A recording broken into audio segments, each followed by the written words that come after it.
All right, and I would invite you to take your Bibles and turn to the book of Leviticus. Leviticus chapter 26.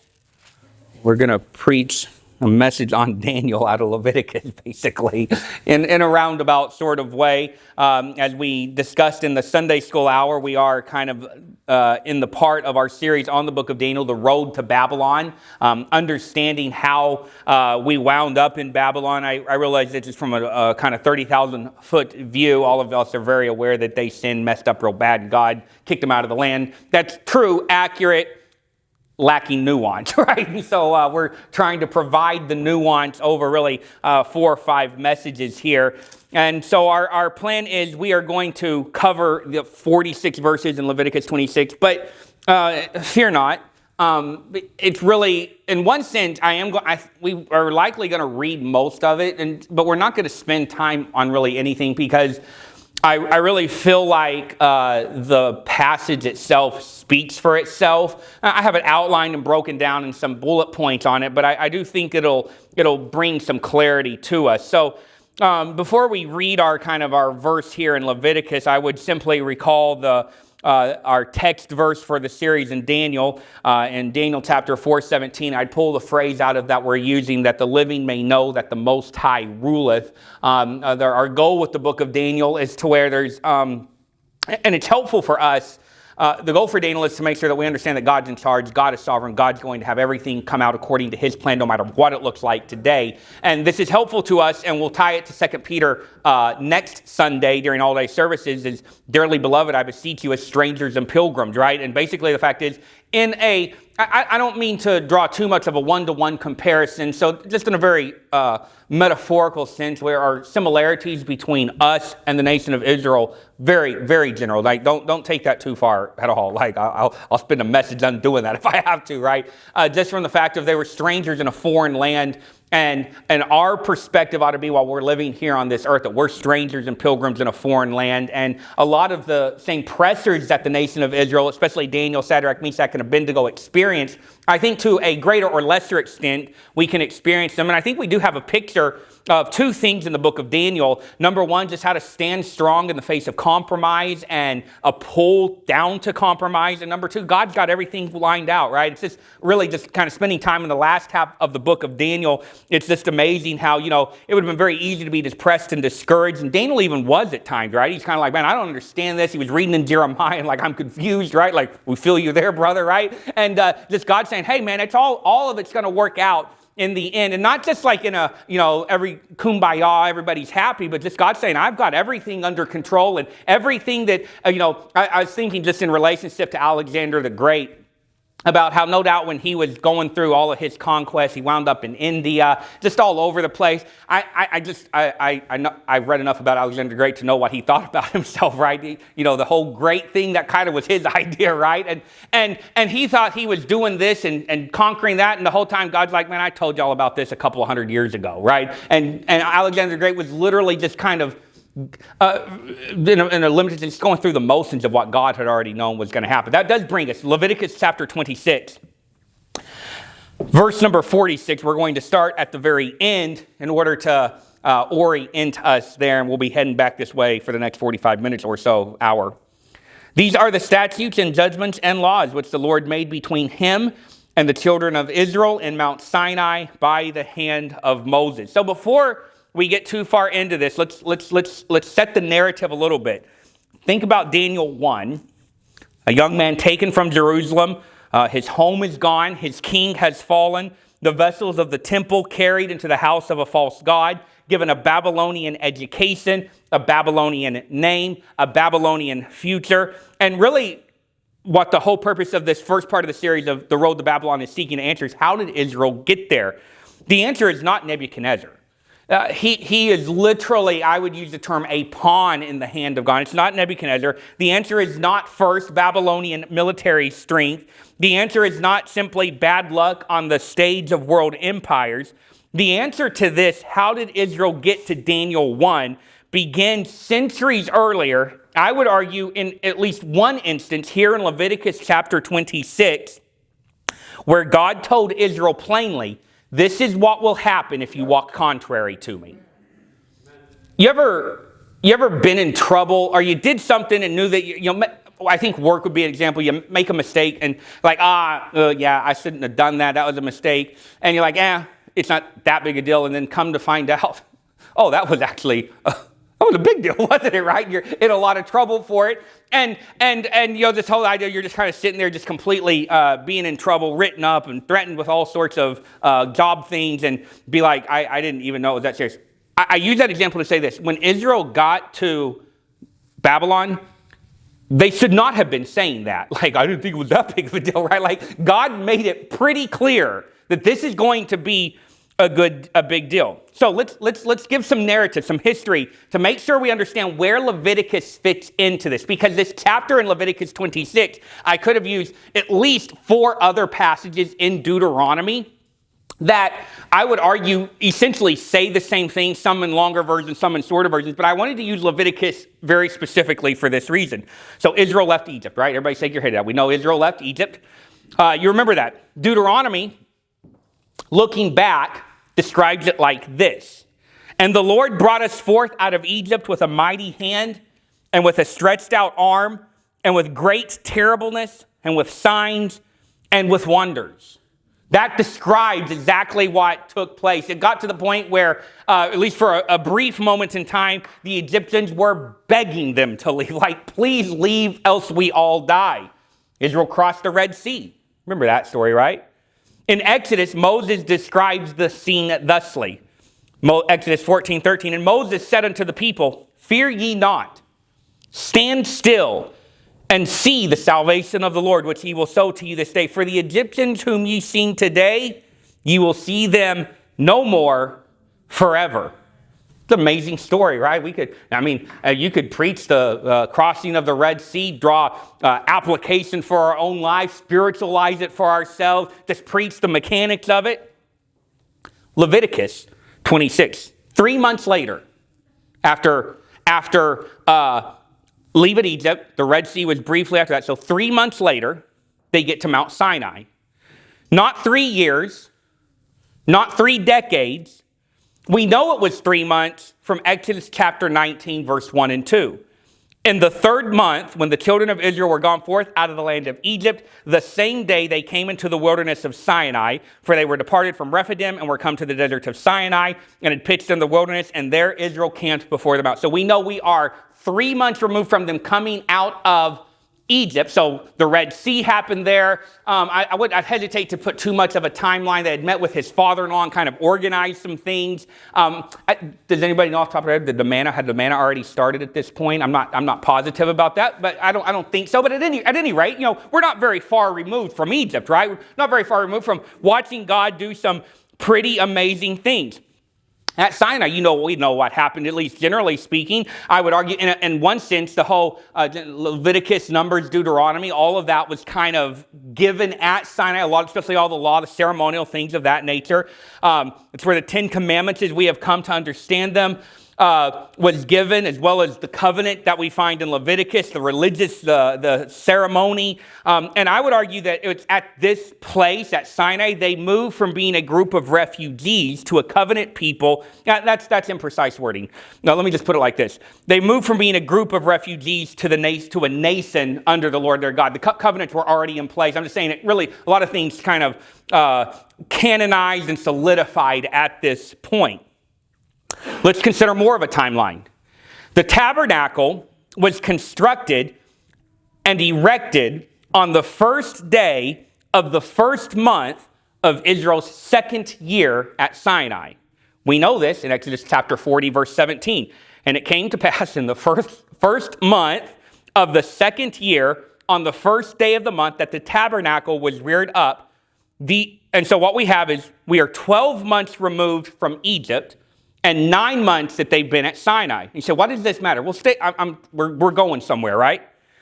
And I would argue that we don't know exactly when every word was given to the nation of Israel, but there's at least reason to believe the latest that Leviticus 26 could have been given them was between the tabernacle being built, because that's when he would have came down out of the mount, told them all that, and them leaving Mount Sinai. And I'll tell you in a minute, that's only a span of 1 month, right? So worst case scenario, that's the latest. It could be as early as 9 months ago. I find that unlikely that Leviticus 26 was given to them 9 months ago, but I'm just saying that's the entire time frame we're working with, a 9-month window.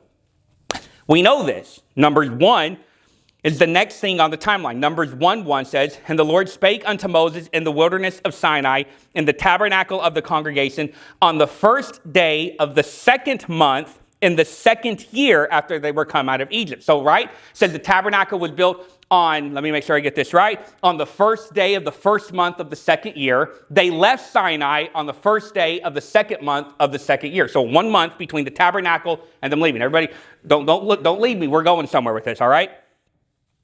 And then, in Numbers chapter 10, verse 11 and 12, we're told this, "And it came to pass on the 20th day of the 2nd month in the 2nd year that the cloud was taken up from off the tabernacle of the testimony, and the children of Israel took their journeys out of the wilderness of Sinai, and the cloud rested in the wilderness of Paran." And so again, we have 1 month from where God was kind of still speaking to Moses after the tabernacle to when they were basically getting up and getting out, right? Pretty short time frame. I hope you followed all that. So let me summarize it plainly. And I've kind of touched on this. The passage before us, Leviticus 26, likely took place in the 1 month between Exodus chapter 40, verse 17, and Numbers 1:1. That's the last verse of Exodus, the first book of Numbers. It's likely took place. The only other alternative is in the previous 9 months. I find that to be unlikely, but we're still in this very short time frame. All I'm saying is this wasn't at the end of the 40-year sojourn, right? This is right out of Egypt. We know from our own chapter, in the verse that we read in verse number 46, that these are the statutes and judgments and laws which the Lord made between him and the children of Israel in Mount Sinai by the hand of Moses. So we know it was given to him at that time. So what does this mean? Where have I been going for 7 or 8 minutes with this? It means that the events of Daniel should not have come as any surprise. Because the callous, I make this line up, but I'm leaving it for this reason. The callous of laying brick had not even worn off of their hands by the time they got told what we're about to talk about this morning. Right? They hadn't had to forget Egypt. They still had a sunburn from Egypt, right? Like this is so quickly upon the heels of Egypt that this is like right at the outset.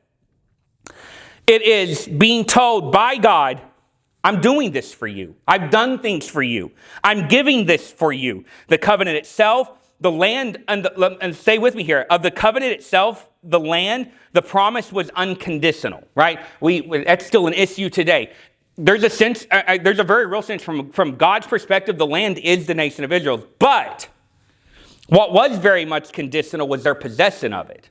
And I'm going to show you that this morning. And this is not the only passage where God said, if you don't listen to me, I'll take you out of the land as quick as I put you in the land. And he did that. I would think of it, this is the way I would prefer to say it. The land is God's. And they are God's people. As long as they act accordingly, they would possess the land that God owned. But God promised, he said, as much as he promised to give it to them, he promised, I'll take you right back out of it if you don't behave. God was not going to hesitate to take them from the promised land. God's covenant promise to Abraham did not fail, but Israel's enjoyment, tenure, and possession of the land under the Mosaic covenant were plainly conditioned upon obedience. You can't read Leviticus 26 or Deuteronomy and say, if you don't listen to me, you don't get to stay here. This is an oft-recorded theme. Leviticus 26, and by extension, Daniel, right? Don't lose me here.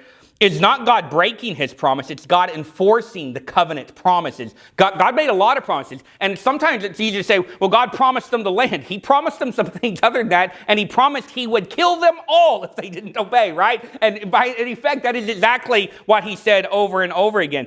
So I want to look at that promise this morning, because contained in these threats for disobedience is sometimes easy to read past and miss this fact here. It didn't have to be like this. They never had to get to Daniel chapter 1. Now listen, not every sorrow in life is punishment, but much of the ruin that we experience in our lives is not mysterious either. It's not God working in mysterious ways, right? God warns, man refuses, God chastens, men harden, and then judgment comes, you act surprised. They didn't have to go into exile. They didn't have to lose the land. They didn't have to be scattered.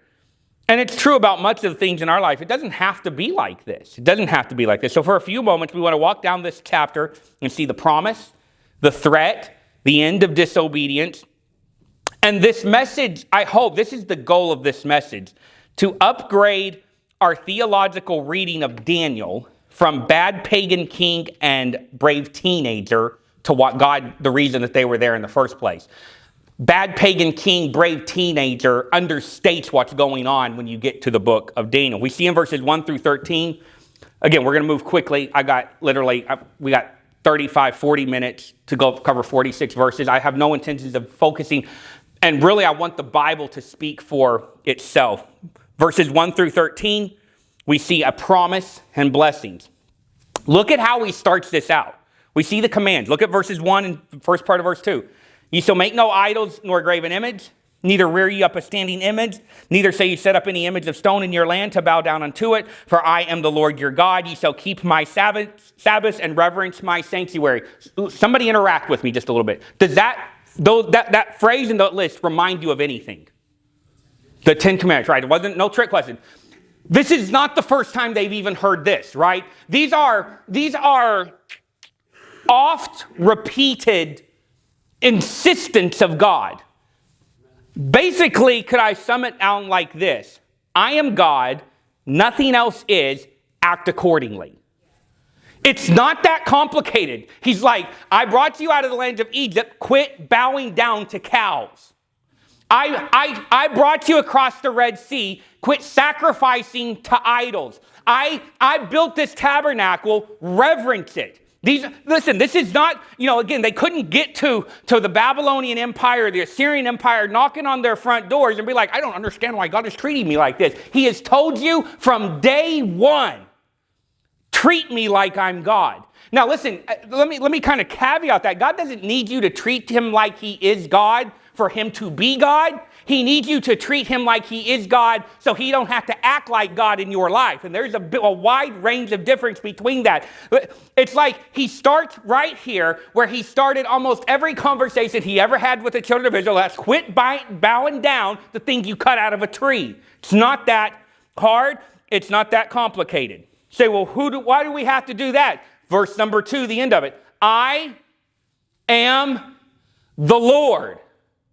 This is the power behind it. Say, well, let me phrase it to you like this. How about we'll make this agreement? We'll just preach to about 12:10 or 12:15, and then we'll just quit wherever we're at in the chapter. This is what this phrase, I am the Lord. Most of the time, especially up to this point in the Bible, I don't know that I want to project it out much past this, but to this point in the Bible, every time God said, I am the Lord, bad things happen, right? Like he's typically unhappy at someone or something. What definitely comes to mind, we're not going to turn back and look at it, is all the plagues that happened in Egypt. Not every time, but often included in there is that they may know that I am the Lord. And so it feels like when God kind of throws that in there, I know what I think about.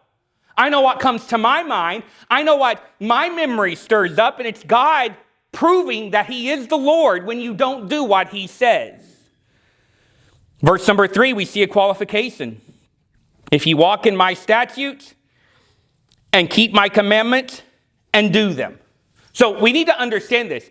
I didn't watch the entire video, but it was, I don't remember who it was. It was a guy I recognized, older video. And he was talking about how evangelicals had done a disservice to God by spending a lot of time talking about unconditional love and making it sound like we don't ever have to do anything that we're supposed to do because God just loves us unconditionally. So that kind of came to my mind right here. It's like even the nation of Israel says, the land is ours, the land is ours, the land is ours. Like, but did you read the rest of the verse? This is not I'm not saying the land's not theirs, but what I'm saying is there's some qualifications to possessing of the land. And simply being able to say, I have a title to it, doesn't mean that you're entitled to live in it. If you walk in my statutes and keep my commandments and do them. Well, I wonder what his statutes and commandments would be. Well, we're in Leviticus chapter 26. Just want to make sure, there's only one chapter after this. And then I'm just looking at it, kind of glancing.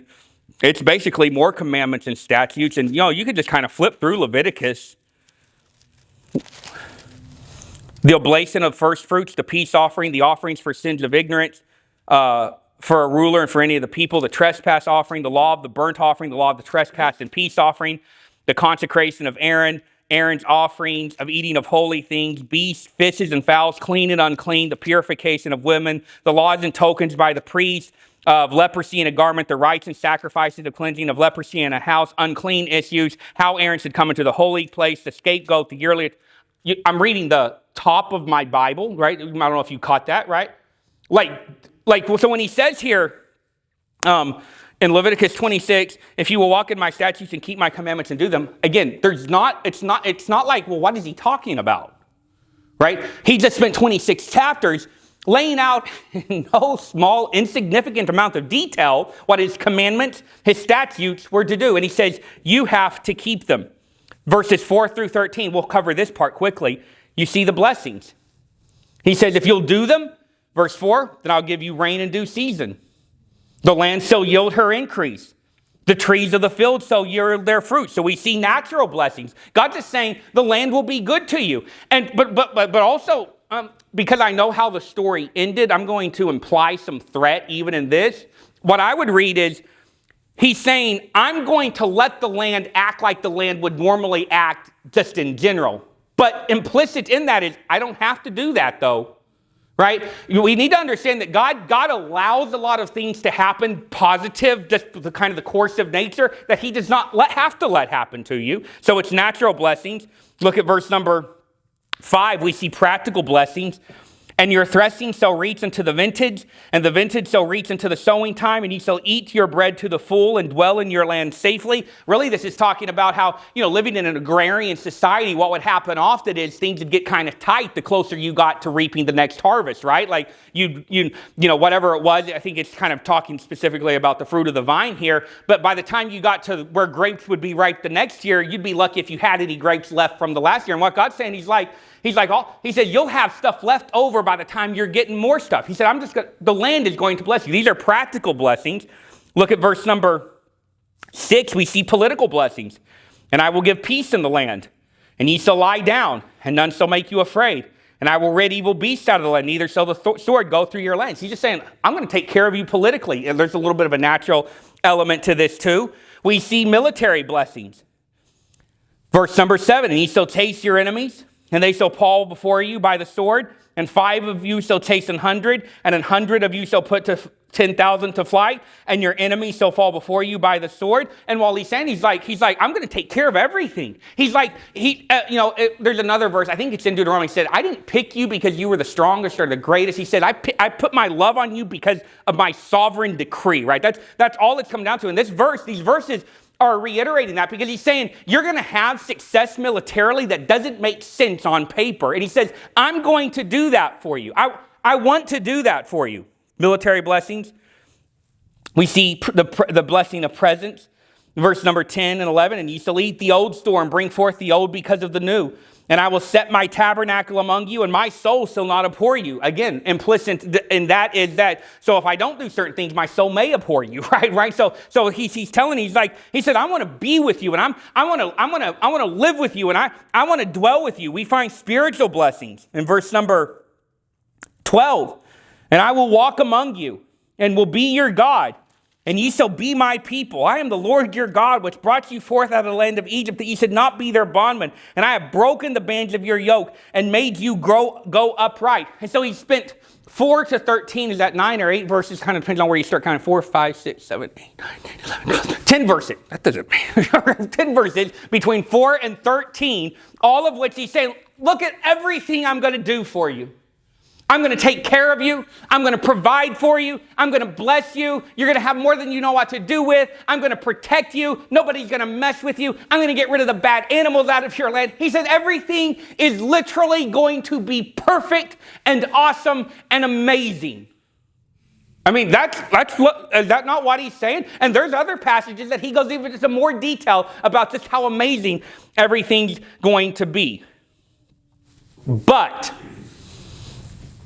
we see in verses 14 through 17, and again, timeline a little fuzzy. No, we're already far enough into the timeline, because I know what happened at the Red Sea, that they had already started about crying about going back to Egypt.